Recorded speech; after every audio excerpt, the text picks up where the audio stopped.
자, 이번에는 강수 이야기를 해볼 겁니다. 우리가 수문학에서 강수 얘기를 어느 정도 했어요. 그러다 보니까 중복되는 내용들은 그냥 간단하게 설명하고 넘어가도록 하겠습니다. 자, 강수 정의 우리가 했어요. 그죠? 그래서 강수, 하늘에서 떨어지는 모든 물로 바뀌는 형태의 것들을 우리가 이제 강수라고 이야기를 했어요. 그래서 강우는 비나 안개비 같은 액체 형태라고 보시면 되고요. 강설은 눈이나 쌀랑눈 같은 형태, 강수는 하늘에서 떨어져서 물이 될 수 있는 모든 현상들을 얘기를 합니다. 그러면 이제 강수량은 바로 이거죠. 물이 되는 모든 현상들을 다 모아갖고 우리가 쭉 단위를 다 계산하면 되고요. 단위는 밀리미터로 쓴다고 말씀을 드렸던 기억이 있습니다. 자, 그 다음에 이제 강수 이론에서 우리가 비가 만들어지려면, 구름이 만들어지려면 어떻게 해야 되냐라는 이야기를 하죠. 대기 중에 수증기는 분명히 존재를 하는데요. 이게 비가 돼서 내려와야지 써먹을 수 있는 거 아니겠습니까? 자, 그래서 이제 구름의 구조는 상층, 중층, 하층 세 부분으로 나누게 되는데, 상층부에는 수증기가 응결한 얼음알갱이만 존재를 하게 되고요. 그 다음에 중층에는 관행각 물방울이 있습니다. 수증기가 응결한 얼음 알갱이와 물방울들이 함께 존재하며 하층부에는 물방울들만 있다라고 생각하시면 되는데요. 이중 중층부의 수증기와 얼음 알갱이가 서로 철썩 붙어서 무거워져 갖고 아래로 떨어지는 과정에 얼음 알갱이가 녹으면 비가 되고, 녹지 않고 떨어지면 눈이 되고, 녹는 과정에 지표면에 도달하면 진눈깨비가 된다. 이렇게 얘기하는 게 이제 빙정설이 되겠어요. 그래서 애초에 얼음 알갱이부터 그 다음에 과냉각된 물방울들이 바로 얼음 알갱이에 붙으면서 얼어붙어서 점점 커지는 거죠. 그러면서 땅으로 떨어질 때 녹으면 비, 그냥 내리면 눈, 녹는 과정에 떨어지면 진눈깨비, 이렇게 이야기를 한다라고 이야기를 해요. 병합설도 있습니다. 빙정설과 병합설 두 가지가 존재하는데, 열대 지역에서는 얼음이 얼질 않아요. 그래서 구름에 얼음 알갱이가 생성되지 않는데 어떻게 될 것이냐. 이거는 이제 물방울들끼리 부딪혀갖고 점점 커져서, 이제 물방울이 커진다는 얘기는 결국은 중력에 의해서 지구가 당기는 힘이 커지게 되겠죠. 아래로 내려오게 되고요. 그런 형태로 결국 지면까지 도달하게 되면 강수가 된다라 해서 병합설이라고 우리가 이야기를 합니다. 그럼 이런 이제 강수가 형성되기 위한 조건들이 몇 가지가 있는데요. 충분한 수분이 공급돼야 된다고 이야기했었고요. 공기가 이슬점 온도까지 냉각이 돼야 됩니다. 상승작용에 의한 단열 팽창이죠. 공기가 상승하면서 온도가 낮아지면서 단열 팽창이 돼요. 그래서 이슬점 온도까지 냉각되고요. 가장 중요한 응결핵이 존재해야 됩니다.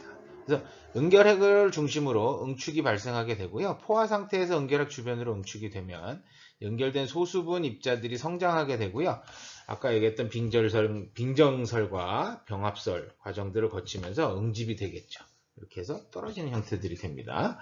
이제 빙정 과정을 보면요. 저기압하에서 영하 20도에서도 액체 또는 기체 상태로 존재하는 관행각 물방울이라고 우리가 이야기를 해요. 실제로 우리가 얼음 같은 경우 압력 때문에 얼지 않아 갖고 냉장고에 있던 것들이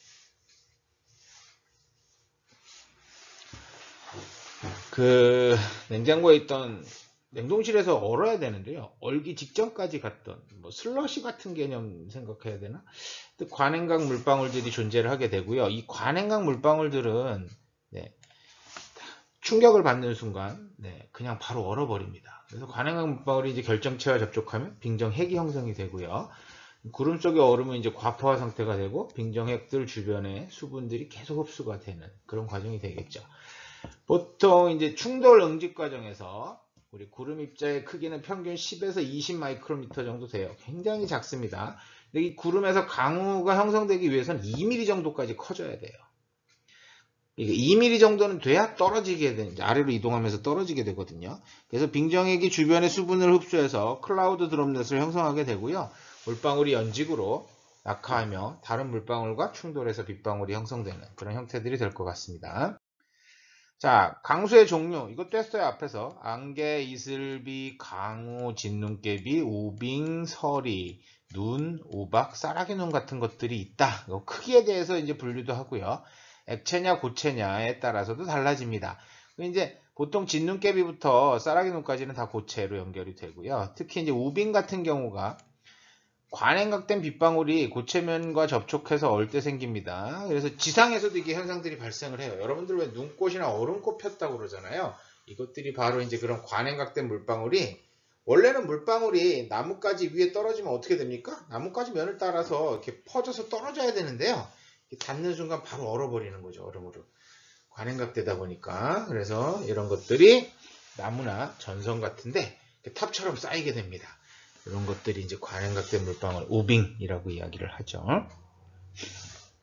또 이게 도로면에도 잘 쌓여요. 그래서 보통 그 블랙아이스라고 그러죠. 겨울철에 이제 요즘 이제 겨울이다 보니까 차 가지고 계신 분들은 이제 조심하셔야 되는데, 미끄러우면서 이제 블랙아이스라고 그러죠. 표면에 하고 자동차 아니 그 뭐야 도로 표면하고 거의 같은 색깔로 얼어 있어서 이게 얼음인지 아닌지 잘 모르는 경우들이 생기는데, 이런 것들도 천천히 얼어서 발생하는 경우도 있고요. 이런 우빙에 의해서 갑작스럽게 생성되는 경우들도 있습니다. 그래서 그런 부분들이 조심해야 될 부분 중에 하나이겠죠. 자, 그럼 이제 이런 강수가 발생하는 유형들, 이제 앞에서도 다른 내용들을 이야기할 때, 대기에서 이야기할 때 아마 비슷한 형태가 돼요. 그래서 대류형 강수입니다. 따뜻하고 가벼워진 공기가 상승을 하게 되고요. 차갑고 밀도가 큰 공기 속으로 파고 들어갑니다. 그러면 어떻게 될까요? 자연히 여름철에 소나기라든가 천둥, 번개를 동반하는 것들, 대류형 강수가 발생하게 되는 거죠. 그 다음에 이제 산악형 강수입니다. 이것도 앞에서 얘기했던가요? 산악형 강수, 구름이 산을 타고 올라가면서 무거우니까 어쩔 수 없죠. 온도가 떨어지면서 관행각되니까 결국은 다 쏟아붓게 됩니다. 그리고 산을 넘어갈 때는 건조한 공기가 되는 거죠. 올라갈 때는 0.5도씩 100m당, 내려올 때는 어때요? 100m당 1도씩 올라가니까 굉장히 덥고 건조한 공기가 되면서 한해 피해를 발생하는, 그래서 우리나라에서 이제 뭐 팬현상, 높새바람 이렇게 이야기를 하기도 합니다. 그래서 보통 이런 것들이 반대편에는 집중호우, 천둥, 번개 이런 것들이 떨어지고요. 그다음에 또 그 사면의 반대편은 아주 건조한 현상이 발생하는 그런 형태들이 될 것 같아요. 그다음에 전선형 강수입니다. 두 개의 전선이 한랭전선하고 온난전선이 만났을 때 이제 냉각 과정이죠. 그래서 뭐 여러분들 아마 지난 시간에도 구름 이야기 할 때 그 얘기를 했어요. 이게 찬 공기가 따뜻한 공기를 파고드냐, 아니면 따뜻한 공기가 찬 공기 위로 그냥 이동하냐, 누가 이동하냐에 따라서 구름의 모양이 달라지죠. 찬 공기가 파고들 때는 정난운 저군, 그죠? 그 세로형 구름이 생기고요. 따뜻한 공기가 찬 공기를 타고 올라갈 때는 평평한 그런 구름들이 생긴다고 이야기를 했고요. 비는 어떨 때 와요? 찬 공기가 따뜻한 공기를 파고들 때 많이 나온다 얘기합니다. 자, 온난전선형 강수가 있고요. 한랭전선형 강수가 있습니다. 그래서 온난전선형 강수는 난기단이 한 기단 위로 진행할 때입니다. 그다음에 이제 한랭전선형 강수는 빠르게 이동하는 한 기단에 의해서 난기단이 강제 상승할 때, 이때가 이제 비가 많이 오는 정난운 저군들이 형성된다고 말씀을 드렸었어요. 자, 그다음에 이제 열대성 저기압이 있습니다. 해수 온도가 높아져야 돼요. 26도 이상이 되고요. 풍속이 한 17m/s 이상 정도도 된다 그러면 이제 얘 그 자체적으로 회오리 바람이 생성이 됩니다. 보통 여러분들 알고 계시는 태풍, 허리케인, 사이클론 같은 것들이 그런 형태로 발생하죠. 자, 강수 측정 어떻게 하는지도 앞에서 수문학 시간에 잠깐 얘기를 했던 것 같아요. 일정한 면적 위에 내린 총 강수량을 그 면적으로 나눈 깊이로서 표시를 합니다.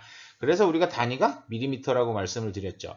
우량을 측정하는 계기를 우리가 이제 우량계 이야기하고요. 보통 우량계, 자기 우량계 뭐 이런 식으로 이제 나타납니다. 그럼 보통 우량계 같은 경우는 직경 20cm, 높이 60cm의 원통형 구리관을 사용하게 되고요. 자기 우량계 같은 경우는 이제 여러 형태가 있어요. 뭐 부자형도 있고요. 부자형은 뭐냐면 물에 뭐 쉽게 얘기하면 탁구공 같은 거 띄워놓고요. 이 탁구공이 밀려 올라가면 탁구공에 달린 끈이 이제 이렇게 수평을 이루게 추랑 같이 해서 도르래에 설치를 해놓습니다. 도르래가 수면이 올라가면 탁구공도 떠오를 테고요. 그렇게 되면 도르래가 돌겠죠. 그러면 이제 수위를 측정하는 그런 형태들이 이제 부자형이 될 테고요. 티핑 버킷형은 여러분들 시소 생각하시면 돼요. 물을 시소에 가운데로 떨어뜨리는데 한쪽, 오른쪽, 왼쪽 이렇게 됩니다. 그럼 오른쪽이 차면 왼쪽으로 쓰러지겠죠. 시소가 무거워지니까. 그죠? 오른쪽이 주저앉습니다. 그죠? 그러면은 네, 왼쪽이 올라가고요. 다시 왼쪽에 물이 차면 이렇게 몇 번 할 때마다 그래서 보통 이제 0.5mm 단위로 뭐 계산을 합니다. 자, 그다음에 이제 중량 측정형이 요즘 이제 대세예요.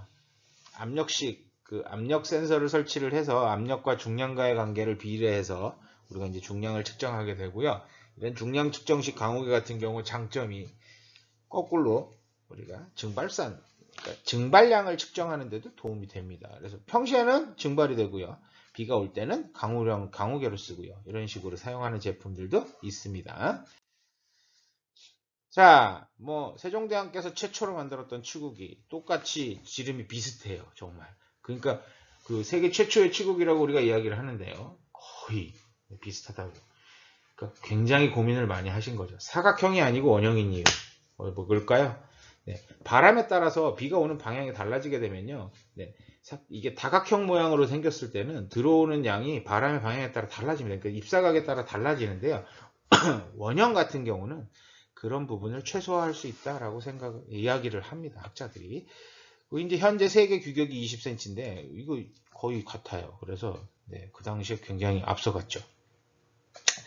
자, 이제 왼쪽이 이제 저기 가운데 있는 게 지금 요 제품이 티핑 버킷형입니다. 요거 티핑 버킷 보이죠? 요게 시소처럼 빗방울이 떨어지면 한쪽으로 좌우로 움직이면서 한 번 움직일 때마다 0.5mm씩 카운트하는 형태들이 될 테고요. 자, 지금 보시는 요 이제 오른쪽에서 두 번째하고 제일 위에 오른쪽 거하고 이런 것들이 이제 중량식 강우계입니다. 네, 그래서 중량감이 있어 보이죠? 네, 밑에 저울이 달려 있고요. 위에 물통이 커다란 게 달려 있습니다. 그래서 그 이제 물탱크 안으로 떨어지는 빗방울의 양을 중량을 측정을 해서 우리가 계산을 하게 됩니다. 자, 다음은 이제 강우 계층망의 밀도입니다.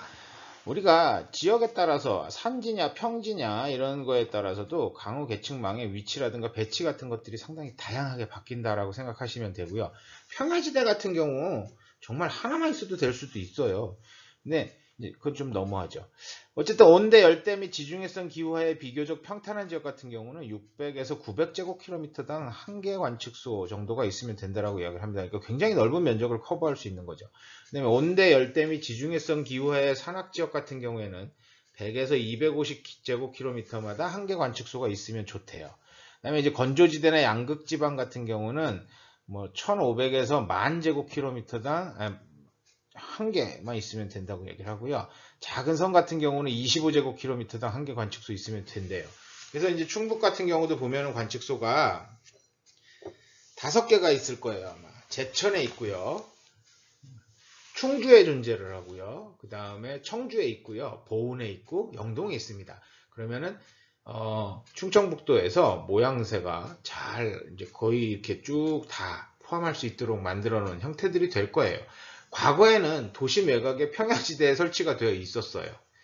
최근에 이제 뭐 여기 여러분들 아마 청주 계시는 분들은 기상대 어디 있는지 지나다니시면서 보시는지 모르겠지만, 네. 공단하고 도심 한가운데 껴버려서요. 뒤에 이제 빌딩 부쉈어요. 강우 계측이 될는지 이런 이제 기상 관측하는데 원래 주변에 네, 관측 장비보다 높은 것들이 있으면 안 되거든요. 근데 이게 뭐 제가 알기로는 20몇 층인가 30층짜리 건물이 떡하니 뒤에 이제 바로 붙어서 있습니다. 그러다 보니까 요즘은 이제 관측소로 옮겨야 되는 거 아닌가라고 생각하는데 또 관측소 쉽게 옮기지도 못해요. 왜? 관측소를 옮기면 이전까지 데이터와의 연계성이 다 사라집니다. 거의 다. 그러니까 이런 것도 고민되죠. 자, 전국적으로 기상 관측하는 이제 뭐 기상청에서 관리하는 관측소도 꽤 많고요. 거기에 또 뭐 수자원공사라든가 아니면 이제 국토교통부라든가 이런 곳들에서 또 관리하는 설치한 것들이 또 굉장히 많습니다. AWS부터 뭐 여러분들 아마 학교 옥상이라든가 관공서 옥상만 올라가 보셔도 강우계 하나쯤은 다 달려 있어요. 이것들이 원래 유사시에 비가 많이 왔을 때 이 데이터들을 활용할 수 있도록 이제 설치는 돼 있는데요. 관리가 안 되다 보니까 네. 뭐 기상청 장비들이 관리가 잘 되고 있죠. 근데 이런 타 기관의 장비들 같은 경우는 전에 한번 제가 뉴스에 나온 걸 들어보니까 한 40~50% 정도가 고장난 상태래요. 진짜 재해가 발생하거나 이런 기록적인 비가 왔을 때 측정을 못하면 아무 의미가 없는 거죠. 자, 그래서 산림 쪽에서도 우리나라도 이제 특히 산림청 같은 경우가 그래요.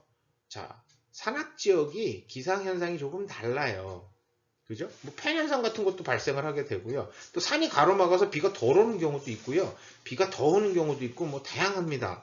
그러다 보니까 이런 것들을 좀 이제 그 일반적인 그 기상청 기상관측 자료만 가지고서는 예측하기가 너무 힘들죠. 뭐 산사태라든가 재해라든가 토속류 같은 것들 이런 것들하고 이제 관련된 것들을 관리하기 위해서 네, 산림청에서도 최근에 몇 년 동안에 걸쳐서 지금 보시는 이 초록색 점들이 다 산림청에서 설치한 기상관측망이 됩니다. 그래서 기상청하고 아마 MOU를 체결한 걸로 알고 있고요. 협업을 통해서 이제 이런 것들을 관리를 하고 있습니다. 장기적으로는 이제 국립공원하고도 연계가 된다 그러면 훨씬 더 좋겠죠. 장비의 통일이라든가 장비 관리라든가 이런 것들이 좀 이제 일원화가 된다 그러면 굉장히 좋은 자료들을 얻을 수 있지 않을까라고 생각이 되기도 합니다. 자, 그다음에 이제 뭐 이렇게 그 강수를 측정하는 국지적으로 강수를 측정할 때 이런 이제 기상 관측 장비들을 사용을 하는데요. 이제 전 지구적이라고 생각하시면 넓은 면적이 이제 한다 그러면 보통 요즘은 이제 기상 위성을 많이 사용하게 되죠. 대기의 여러 파장에 대한 복사 에너지를 스캔해서 영상을 만들고 수치화하게 되고요. 보통은 이제 그 정지궤도 기상 위성이 있으면 정말 좋아요. 적도 상공에 얘를 딱 고정을 시켜서 지구의 자전 속도랑 똑같이 도는 거죠. 그럼 항상 대한민국 머리 위에 관측을 하고 있으니까 어떤 상황이 되더라도 다 알 수 있는 그런 좋은 방법도 있습니다. 그다음에 이제 극궤도 기상위성이 있어요. 남극과 북극을 오가면서 지구 주위를 공전하는 거죠. 네. 위아래로 돌고 있는 거라고 생각하시면 돼요. 그러다 보니까 이제 지구 관측 위성이라고 해서 대기, 해양 및 지구 표면 등 지구 환경 관측을 목적으로 하는 이제 다목적 위성 같은 것들도 존재를 하게 되고요. 가장 좋은 거는 정지궤도 위성이 가장 좋습니다. 자, 다음으로 이제 기상 레이더가 있어요. 여러분들 이제 레이더는 최초에 뭐 때문에 만들어졌습니까? 적의 비행기라든가 아니면 적을 찾기 위해서 만들어진 게 이제 레이더였는데요. 이건 쓰다 보니까 자꾸 에러가 나는 거예요. 왜 이게 자꾸 오류가 발생할까? 그러니까 적의 비행기가 오지 않는데 이상한 게 현상들이 나타나고, 아하, 잘하면 되겠어. 라고 해서 우리가 보통 이제 이걸 연구를 해서 만들어진 게 바로 이런 태풍 및 강수의 위치라든가 범위, 속도 등 자료를 수집하게 되는 거죠. 자, 레이더가 갔다가 이 수증기, 대기 중에 있는 수증기나 구름에 반사가 돼서 돌아오게 됩니다. 그래서 우리가 이제 그런 것들을 알 수가 있게 되는 거죠. 그래서 반사되는 에너지의 강도를 측정해서 강수의 강도를 측정해서 우량계랑 상호 보완하기도 합니다. 그래서 여러분들 아마 요즘 뉴스에서 보시면 위성 영상이나 레이더 영상, 구름 이제 비 오는 양, 강수 분포 지도 같은 거 나오게 되는데요. 지금 아마 왼쪽 그 위에 있는 것 같은 걸 거예요. 자, 이런 지도 같은 경우들이 이제 그런 것들 우량계랑 상호 보완을 해갖고 우리가 이제 뭐 30mm가 올 겁니다, 50mm가 올 겁니다 색깔로 표현을 해놓는 거예요. 그럼 집중적으로 그쪽에 비가 많이. 근데 이제 일단 아직까지는 잘 안 맞습니다. 네. 이게 꼭 30mm가 내릴 것 같은 빨간 구름이 뭐 100mm가 내릴 것 같은 이런 구름이 존재를 한다고 해서 진짜 다 100mm가 내리진 않거든요.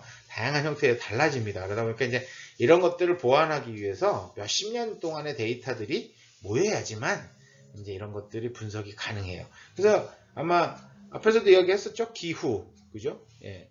우리가 아니면 평년가 뭐 이런 걸 이야기할 때는 보통 최근 30년 데이터를 이용을 해서 평균을 내서 최소 30년 데이터 이상 되는 것들을 모아서 우리가 분석을 합니다. 근데 뭐 우리나라 기상위성 띄워서 이제 몇 년 되지도 않았는데 뭐 노력은 많이 해야겠지만 잘 맞출 수 있는 이제 그런 시기가 언젠간 도래하지 않을까라고 생각을 합니다. 우리나라도 이제 천리안 위성을 쐈어요. 꽤 됐어요. 벌써 한 10년 전에 발사한 것 같아요. 적도상공 36,000고도에 동경 128.2도에 위치하고요. 기상관측, 해양관측, 통신서비스 임무를 수행했습니다. 우리나라 최초 정지궤도 복합위성입니다. 우리나라는 뭐든지 복합이죠. 네, 기상 관측도 해야 되고요, 해양 관측도 해야 되고, 통신 서비스도 해야 되고요, 뭐 여러 가지도 합니다. 그 다음에 이제 이게 그것만 하는 게 아니고요, 또 지상 촬영도 해요. 그러다 보니까 그때 달라요. 태풍이 온다고 그러는데 갑자기 뭐 저기 휴전선 쪽 사진을 찍어야 된다라든가 이런 것들 발생하기도 합니다. 그래서 뭐 그런 것들 때문에 문제가 많았었어요. 어쨌든 이 천리안 위성이 우리나라 최초의 기상 관측 위성이다. 그래서 이 천리안 위성이 있고 없고의 차이를 보면요. 위성 발사 이전만 하더라도 외국에서 이제 돈 주고 사야 되는 자료인데요. 제가 원하는 자료도 아니에요. 그때그때 그냥 주는 거 받아야만 됩니다. 30분 간격으로 수신을 하고요. 관측 영역 및 관측 시각의 조정이 불가능합니다. 왜? 엄청나게 더 많은 돈을 내야 되는 상황이죠. 단순 영상 분석을 통해서 예보 정도 지원하는 정도가 됐는데 천리안 위성 발상 이후에는 제가 원하는 코스로 원하는 형태로 원하는 시간에 집중해서 우리가 받을 수 있습니다. 독자 기상 위성 운영을 해서 최대 8분 간격 한반도 부근 지역 관측으로 위험 기상 집중 감시를 할 수가 있고요. 위험 기상 발생 시에 우리나라 영역 중심으로 독자적인 관측 영역 관측 시각 조정도 가능하죠. 그다음에 뭐 영상 분석뿐만 아니라 독자적인 자료 처리 시스템 운영을 통해서 수치 예보 지원을 위한 자료 생산 같은 것도 가능하게 되고요. 뭐 이제 인접 국가들 같은 경우는 자료를 또 이렇게 팔 수도 있는 그런 상황들도 발생하게 되죠. 그래서 이제 천리안 위성으로 이제 촬영한 영상들, 다양한 영상들이 될 거예요. 자, 우리나라 강수 특성, 뭐 연도별, 계절별, 지역별 강수량의 차이가 많다까지만 이야기할까요?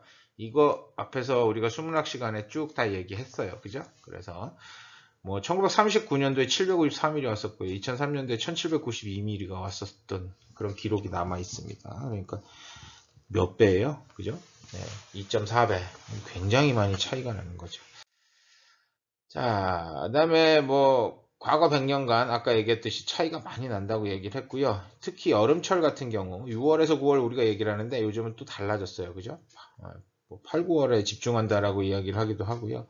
뭐 그러다 보니까 최근에 보면은 사흘 만에 1년치 내릴 비에 한 70%가 내리기도 합니다.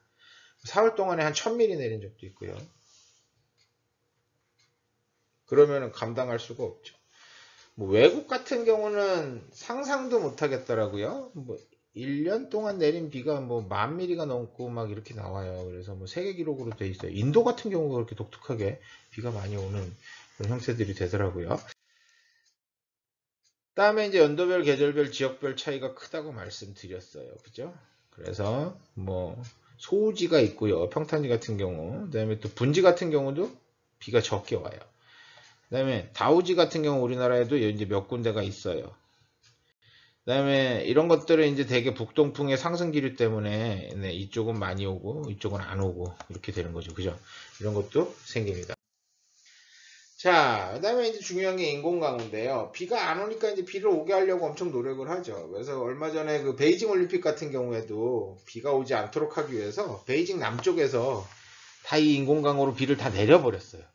비구름에서 비가 다 내려버리면 구름에 이제 수분이 부족하니까 비는 안 오겠죠. 올라가도. 그래서 이제 그렇게 했다라고 이야기를 하는데 그러면 이제 또 다른 쪽에 문제가 생길 수도 있어요. 자, 구름층은 형성되어 있으나 대기 중에 은결핵 또는 빙정액이 적어서 구름방울이 빗방울로 성장하지 못할 때 인위적으로 클라우드 시드를 뿌려서 특정 지역에 비를 내리게 하는 기술을 우리가 이제 인공강우라고 얘기를 합니다. 그래서 구름 속에 드라이 아이스나 요오드와 은 이런 거 살포를 해서 얘가 결빙의 역할을 하는 거예요. 쉽게 얘기하면 먼지 뿌리고 가면 돼요. 너무한가요?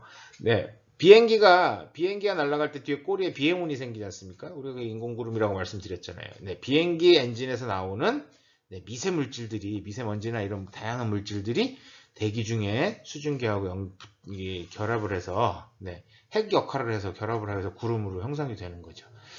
1946년에 11월 13일 스캐퍼가 뉴욕 교회에서 처음으로 실험을 합니다. 드라이 아이스를 가지고. 그 다음에 47년도에 요더은을 이용해서 실험 성공해요. 그 다음에 미국 국립해양대기국 노아 산하 기상조절 프로그램에서 지속적인 연구를 하고 있고요. 47년에 호주, 58년에 중국, 61년에 이스라엘 등 현재 40여 개국에 실용화가 되어 있고요. 우리나라도 성공은 했어요. 63년 이후 지속적으로 연구를 하고 있는데요. 이게 연구비가 예산이 너무 적어서 쉽지가 않아요. 자, 실험을 하려고 그러면 어떻게 해야 됩니까? 우리나라에서 포 쏘는 건 안 되겠죠. 중국 같은 경우는 대포에다가 해서 쏜대요. 대기로. 근데 우리나라는 뭐 그건 어려울 것 같고요. 지역적 특성상, 그죠?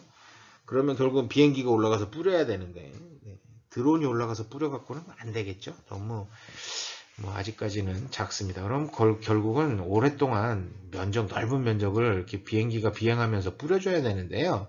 네. 이 지금 인공강우를 연구하기 위한 그 팀들 1년 예산이 뭐 몇 천만 원 정도밖에 안 된다고 아마 얘기를 제가 들은 것 같아요. 그러면은 비행기는 빌릴 거는 아무것도 못하고 조종사 빌릴 돈도 안 되죠. 네. 그럼 한 번 실험하고서 네, 1년에 한 번 실험할까 말까 뭐 그렇게 고생을 하면서 연구를 하고 있는 거죠. 쉽지는 않습니다. 꽤 많은 연구를 진행을 하고 있어요. 자, 실제로 보면 이제 이런 형태가 돼요. 우리나라도 이제 그 인공강우 이렇게 지금 왼쪽 아래 그림처럼 기상청에서 영월 기상대에서 이제 체크를 하는데요.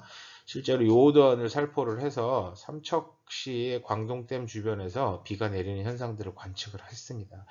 잘 돼요.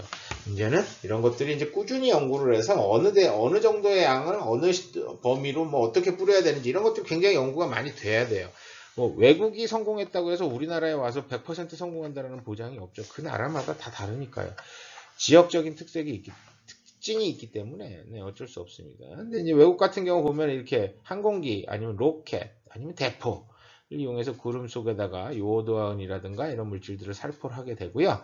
얘가 이제 빙정핵이 돼갖고 비가 내리는 그런 상황들이 발생하죠. 자, 그래서 뭐 중국은 아예 뭐 날씨 공정이라는 이야기도 나와요. 비를 뭐 예산을 약 한 2천억 원 정도 들여갖고 항공기 12대, 로켓 뭐 한 900발 정도 등을 동원해서 인공강우용 물질을 살펴갖고 해당 지역의 강수량을 증대시키게 만들어 놓는 거죠. 그래서 네, 비가 많이 오는 지역이 있고 적게 오는 지역이 있고 막 이제 뭐 생깁니다. 그럼 이런 인공강우가 경제성이 있을까?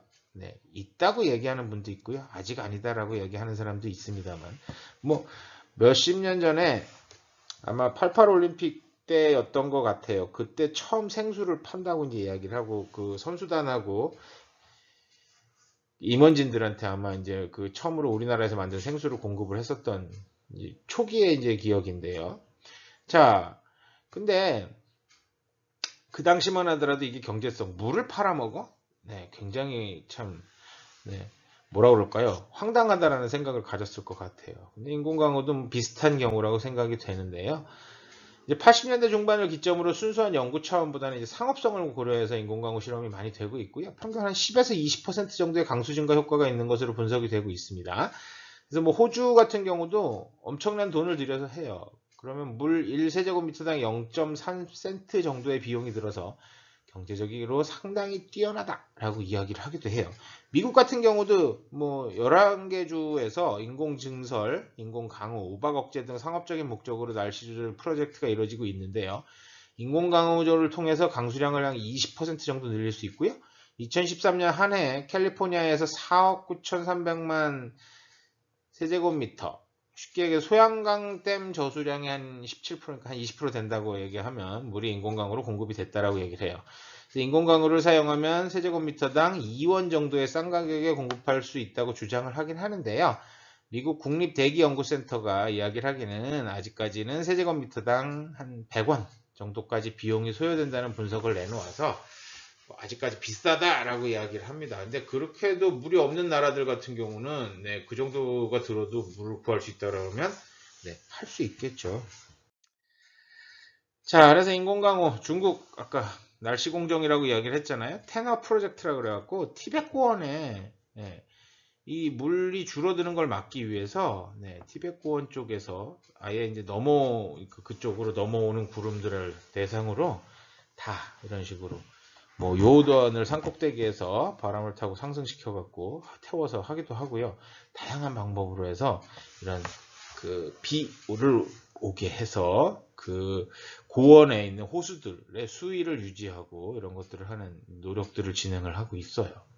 근데 이게 이제 문제가 될 수도 있습니다. 자, 그래서 인공강우 문제점.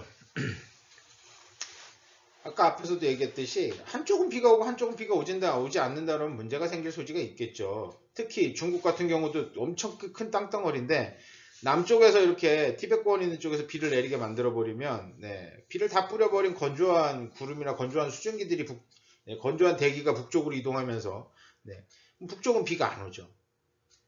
어떻게 될까요? 네, 북쪽은 계속 건조해지고 사막화가 촉진되고 문제가 커집니다. 그러니까 이제 하지 마라, 뇌물 가져가지 마라.